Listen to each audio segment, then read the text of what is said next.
My name is Thomas Koch. I'm the founder and CEO of eQcell, which is a Canadian-based company trying to commercialize stem cells in veterinary medicine with the prospect of inspiring similar therapies in human health. Current joint treatment is often pain management, so ibuprofen-like products. That does not change the structures within the joint. So stem cells are able to make the horses comfortable, return them to work, but it also preserves cartilage within the joint, which is an important difference. The things to know about the company is that we have market demand. Veterinarians keep asking me when will approved stem cells be available. And we have a lead product for equine synovitis, early osteoarthritis treatment, where we're getting very positive data now from client-owned horse studies and also research horses. And we have great teams in place, both from a technical perspective, but also corporate perspective. So in the past year, we have really made great progress with regards to clinical data. We have completed enrollment in 2 clinical trials in client-owned horses with synovitis, one study in Ontario and one study in Colorado.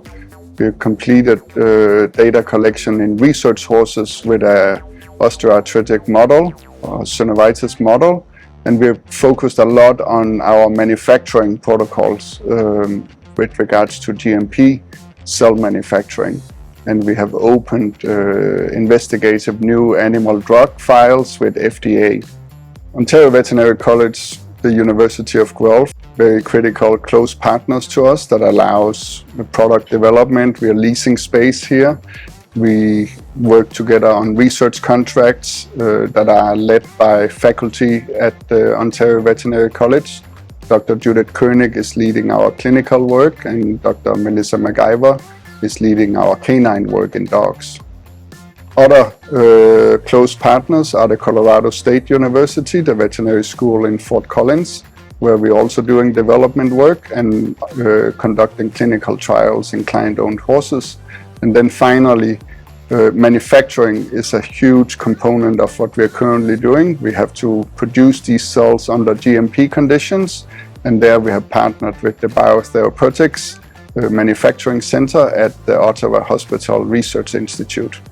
I think in 5 years from now we will have submitted dossiers for a marketing approval at the European Medicine Agency and possibly also at the FDA.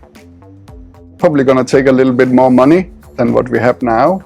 We have runway for about 2 more years, but we are actively starting to look for further investments now that will allow us to keep our focus on product development.